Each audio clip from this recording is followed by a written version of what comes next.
నమస్తే. ఇన్నాళ్ళు నన్ను సపోర్ట్ చేస్తూ, ఎంకరేజ్ చేస్తూ మీ ప్రేమని నాకు అందిస్తున్న ప్రతి ఒక్కరికి కృతజ్ఞతలు.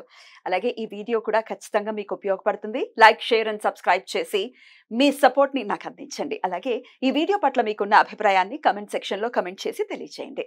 ఇప్పుడు వీడియోని చూద్దాం. నమస్తే, వెల్కమ్ టు అవర్ ఛానల్. నేను పద్మిని. ప్రస్తుతం మనతో పాటు స్మార్త పండితులు, పురోహితులు పరిమి సుబ్రహ్మణ్య శర్మ గారు ఉన్నారు. మాట్లాడదాం. అన్నయ్య నమస్తే.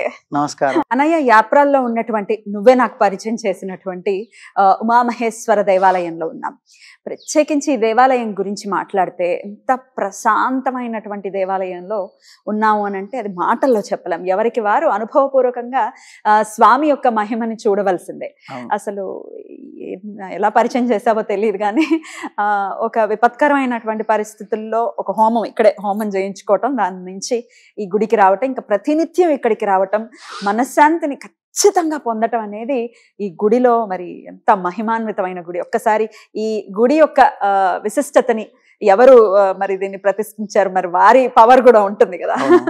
ఒక్కసారి గుడి గురించి మాట్లాడుకుందాం అన్నయ్య. ఇది ఆదిశంకరాచార్యులు వారు స్థాపించినటువంటి దక్షిణాంనాయ శారదాపీఠం వారి అనుజ్ఞతో ఇందులో కార్యక్రమాలు, ఈ దేవాలయ నిర్మాణం ఇవన్నీ కూడా జరిగాయి.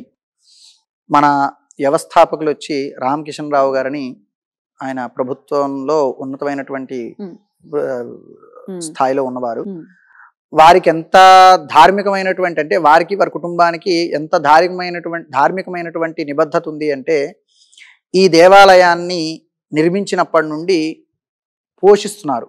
పోషించడము అంటే భగవంతుడు ఆయన్ని పోషిస్తున్నాడు, ఆయన శక్తిలోంచి కొంత ఈ దేవాలయానికి వినియోగిస్తున్నారు. ఈ దేవాలయానికి భక్తులు కానీ విరాళాలు కానీ వేటితో సంబంధము లేకుండా ఈ దేవాలయాన్ని వారి ఇంట్లో ఉండేటువంటి దేవాలయం ఏ విధంగా అయితే ఉంటుందో ఆ రూపంగా ఈ దేవాలయాన్ని నడిపిస్తారు. అది నాకు గత 4 సంవత్సరాలుగా పరిచయం. నాకు అంతకు ముందర నుంచి కూడా ఈ దేవాలయం నాకు తెలుసు. నాకన్నా మా పాఠశాల సీనియర్ ఇందులో పూజారిగా చేసేవారు. సో నాకు ఈ దేవాలయం తెలుసు. ఎప్పుడూ కూడా మేము ఏదైనా గ్రహణాలు వచ్చినా లేకపోతే ఏదైనా జపాలు చేసుకోవాలన్నా ఈ దేవాలయాన్ని ప్రిఫర్ చేస్తాం. ఎందుకు అంటే భగవంతుడి సన్నిధి అనే ఒక మాట ఉంది చూసావా, ఆ మాటకి సంపూర్ణమైనటువంటి అర్థం ఇక్కడే కలుగుతుంది. భగవంతుడి సన్నిధిలో నీకు ఎటువంటి, ఇక్కడ ఎంత ప్రశాంతంగా ఉంటుందంటే ఎటువంటి డిస్టర్బెన్స్లు ఉండవు. ఎటు చూసినా భగవంతుడే, అంటే ఎటు చూసినా కూడా దేవాలయమే కనబడుతుంది. మనం తూర్పు దిక్కుగా కానీ ఉత్తరముఖంగా కానీ ఈ దేవాలయంలో కూర్చుంటే ఎటు చూసినా కూడా భగవంతుడి రూపాలే కనబడతాయి. అందరూ దేవతలు ఇందులో ఉన్నారు, ఈ దేవాలయంలో ఉన్నారు, నవగ్రహాలతో సహా. తర్వాత ఇక్కడ గో సంరక్షణ జరుగుతుంది, కింద గోవులు కూడా ఉంటాయి. ఇలా సంపూర్ణమైనటువంటి దేవాలయం మనకి ఇక్కడ సిటీలో దొరకడం అనేది చాలా కష్టము. అందులోనే విశేషంగా ఈ దేవాలయానికి ఉన్నటువంటి ప్రాధాన్యత ఇంకోటి ఏమిటి అంటే, దేవాలయంలో ఏవేవైతే జరగాలో, అంటే మాసాధికములు, అంటే మాసాలలో జరిగే ప్రతి మాసము జరగాల్సినవి, వార్షికంగా జరగాల్సినవి, 6 మాసాలకి ఆయనాలు మారుతున్నప్పుడు జరగాల్సినవి, అలాంటి ప్రతి కార్యక్రమాలు యథావిధిగా ఇక్కడ చేస్తారు, వైదిక పరంగా చేస్తారు. ఇందులో ఎటువంటి వారు ఇన్వాల్వ్ కారు. అంటే వైదికమైనటువంటి వారికి వైదికం మీద ఉన్నటువంటి శ్రద్ధది అర్చక స్వామి చేతనే చేయిస్తారు అన్ని కూడా. అంటే ఎందుకు అంటే అటువంటి నియమాలు తాము పాటించలేము. ఒకవేళ పాటించగలిగినా కూడా అర్చక స్వామి వారి చేతే చేయించడం ద్వారా ఏమిటంటే దానికి ఉన్న పవిత్రతని కాపాడుతూ ఉంటారు. ఈ దేవాలయంలో ప్రధానంగా పవిత్రత, శుచి, శుభ్రత ఈ 3 ఎక్కడైతే ఉంటాయో అక్కడే భగవంతుడి నిలయం. అదే కదా దేవాలయం అంటే. దేవాలయానికి ఉండే విశేషం ఏమిటంటే పవిత్రంగా ఉండేటువంటి స్థలం. ఇలాంటి చోట అది రక్షింపబడుతుంది అన్నమాట. చాలా భక్తి శ్రద్ధలతో వారు కూడా, దేవాలయ పాలక వర్గం వచ్చినా కూడా చాలా భక్తిగా ఉంటారు. ఏ వైదికమైనటువంటి కార్యక్రమంలో ఇన్వాల్వ్ కారు అంటే చెయ్యరని కాదు దాని ఉద్దేశం.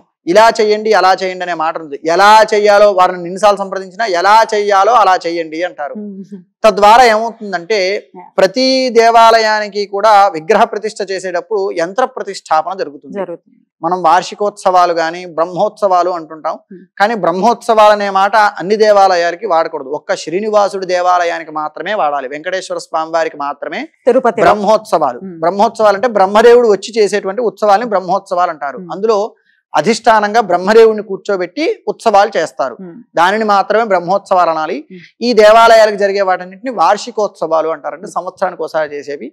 ఈ వార్షికోత్సవాలవి యథావిధిగా చేస్తారు, చాలా శ్రద్ధగా చేస్తారు. నేను చేయించేది గత 4-5 సంవత్సరాల నుంచి నేనే చేస్తున్నాను కాబట్టి అష్టోత్తర శత కలశాలు, అంటే 108 కలశాలతో ఆ స్వామి వారికి అభిషేకింపజేస్తారు. నమ్మకం ఏ ప్రకారం అంటే ఏకాదశి రుద్రాభిషేకం జరుగుతుంది, రుద్ర హవనం జరుగుతుంది, రుద్ర క్రమార్చన జరుగుతుంది, రుద్ర ఘనపారాయణ జరుగుతుంది. ఇవన్నీ కూడా చాలా శ్రద్ధగా చేస్తారు వీళ్ళు.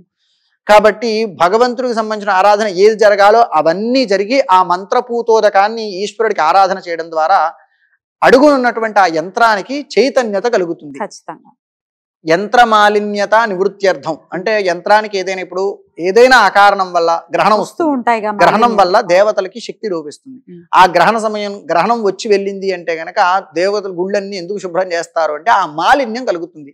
ఆ గ్రహణ సంబంధిత మాలిన్యాన్ని నివృత్తి చేయడానికి గ్రహణ శాంతులు ఇవన్నీ కూడా ఇక్కడ ఉన్న అర్చక స్వామి వారు కూడా అనంతరామ శర్మ గారు ఉన్నారు దేవాలయంలో, అలానే మోహన కృష్ణ గారు. వీరు కూడా ఎంత శ్రద్ధా భక్తులు కలిగిన వారు. ఇప్పుడు మనం శ్రద్ధా భక్తి అంటుంటాం కానీ శ్రద్ధ ఆసక్తి, భక్తి ఉంటేనే దేవాలయానికి వస్తారు. సో భక్తి విషయం పక్కన బదులు శ్రద్ధ ఆసక్తులు, ఆసక్తి అంతా చాలా శ్రద్ధగా చేస్తారు. నిదానంగా వాళ్ళకి సమయంతో ప్రమేయం లేదు, చాలా శ్రద్ధగా నిదానంగా స్వామివారికి చేసి ఇది చేస్తారు. ఈ దేవాలయానికి మీరు ఎప్పుడైనా సరే ఉదయాన్నే వస్తే చాలా ప్రశాంతంగా ఉంటుంది. అసలు అదే ఇందాక నువ్వు అన్నట్టుగా ఈ సిటీలో ఇంత ప్రశాంతత నేను ఫస్ట్ టైం వచ్చినప్పుడైతే షాక్ అయ్యాను. ఏమిటి అసలు ఎక్కడ సౌండ్ మనకు వినపడదు, ఇది ఎంత కొంచెం ఉన్నాయి బోల్డ్ అని ఇళ్ళు ఉన్నాయి, అయినప్పటికీ ప్రశాంతత ఉంది. స్వామి మహిమ అదంతే. ఇక్కడికి వచ్చి కూర్చుని ఒక్క 10 నిమిషాలు అలా కాసేపు స్వామితో ఒకవేళ మన సమస్యల్ని చెప్పటం మొదలు పెడితే జీవితం సన్మార్గంలో వెళ్ళటం అనేది ఖచ్చితంగా జరుగుతుంది. ఆర్తినాశకుడు ఈ ఈశ్వరుడు, ఆర్తినాశకుడు. మనం భక్తిగా ఏదైనా మనం ఆర్తిని ఇక్కడ విన్నవిస్తామో ఆయన తప్పకుండా అనుగ్రహిస్తాడు, మనకు కావలసిన కామ్యాన్ని నిరూపిస్తాడు. దానికి ప్రత్యక్షంగా అంటే దానికి స్వామివారి యొక్క అనుగ్రహానికి ప్రత్యక్ష సాక్షులు అంటూ ఎవరు ఉండరు. అనుభవిస్తున్న వాళ్ళు మరలా వస్తూ ఉంటారు. అది తెలియాలి. ఇప్పుడు ప్రత్యేకించి దీని గురించి అడగటం, ఇప్పుడు నువ్వు అన్నయ్య స్టూడియోకి రా అన్నయ్య అంటే ఖచ్చితంగా వస్తావు కాదు, ఇక్కడ చేద్దాం. ఈశ్వరుణ్ణి చూస్తూ మాట్లాడాలి, వినాలి. ఎందుకంటే ఈ గుడి గురించి తెలియాలి 10 మందికి కూడా. ఇలా నిగూఢంగా ఉండిపోకూడదు. ఎందుకంటే దీని పవర్ ఇంకొకసారి నాకు ఎప్పుడు తెలిసిందంటే శివరాత్రి నాడు రాత్రి వచ్చాను మేము. నిషేధి కాలంలో చేసేటటువంటి అర్చనను చూపించాలి ప్రేక్షకులకని. ఎప్పుడు రెట్టి విభక్తిలో అన్ని వ్యూస్ రాలేదు. ఒకటేసారి ఇంచుమించు 7,000 మంది లైవ్ లో చూడటము, 76,000 మంది తర్వాత మళ్ళీ చూడటం, ఇదంతా చూసి అంటే అది స్వామి ఆజ్ఞ, తనని తాను బహిర్గతం చేసుకోవాలి అని అనుకున్నాడేమో అనిపించింది నాకు. అవును, అందుకే మనం ఇంటర్వ్యూ అనగానే మనం అనుకోకుండా ఇక్కడే చెయ్యాలి. నేను నీతో నువ్వు చెయ్యి, నిన్ను ఎప్పటి నుంచో అడుగుతున్నాను, చేస్తే గిస్తే ఇక్కడే ఇదే ఫ్రేమ్ లో నిన్ను చూడాలి అనుకున్నాను. నన్ను ఈశ్వరుడు కరుణించాడు అలాగా. అలాగే అమ్మవారు కూడా, అసలు అన్నపూర్ణాదేవి అమ్మవారు కూడా ఎంత కళ్ళతో ఎంత అద్భుతంగా అమ్మవారు ఉంటారు, అమ్మవారి కోరికల్ని ఎలా నెరవేరుస్తారు అనటానికి నేను చెప్పలేను ఇంకా. అంతే. ఎప్పుడు నాకు మా ఇల్లు అతి దగ్గరే కాబట్టి ఎప్పుడు వీలుంటే అప్పుడు నేను ఇక్కడికి రావడం జరుగుతుంది. అమ్మకి చెప్పుకుంటే చాలు, ఏ కష్టమైన అమ్మకి చెప్పుకుంటే ఖచ్చితంగా అమ్మ తీర్చేస్తారు, అందులో సందేహమే లేదన్నయ్య. ఇది స్థాపించినటువంటి మరి స్వామివారు స్థాపించారు, ఆ పవర్ కూడా ఖచ్చితంగా. అవునవును, స్వామివారే ఈ గుడిలో జరిగే ప్రతి కార్యక్రమాన్ని అక్కడ నుంచి అనుజ్ఞ ద్వారానే జరుగుతుంది. నేను వచ్చి వార్షికోత్సవాలు చెయ్యాలన్నా కూడా ఆ స్వామివారి అనుజ్ఞ. ఈ దేవాలయాన్ని ప్రతిష్ఠ చేసిన వారు కుప్పా శివసుబ్రహ్మణ్య అవధాని గారని మా కీసరగుట్ట పాఠశాలకు అప్పట్లో ప్రిన్సిపాల్ గారుగా ఉండేవారు. ఇప్పుడు మన విధుశేఖర భారతి స్వామివారి పూర్వాశ్రమంలో తండ్రి గారు అనమాట ఆయన అనుగ్రహంతో, ఆయన అనుజ్ఞతో వారిని ప్రతిదీ వీరు సంప్రదిస్తూ ఉంటారు. వాళ్ళకి అలాంటి ఉన్నతమైనటువంటి వాళ్ళకి సంబంధాలు ఉండడం కూడా చాలా విశేషము. అందుకని మరి ఈ గుడికి సంబంధించిన లొకేషన్ ఖచ్చితంగా డిస్క్రిప్షన్ లో ఉంటుంది.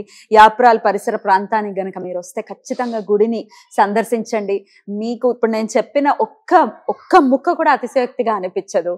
ఖచ్చితంగా ఎంత ప్రశాంతంగా ఉంటుందో వచ్చి మీరు దాన్ని ఆస్వాదించండి. స్వామి యొక్క కృపకి ఖచ్చితంగా పాత్రలు కండి. రైట్ అన్నయ్య, చాలా చక్కగా వివరించావు. Thank you so much. నమస్తే అన్నయ్య.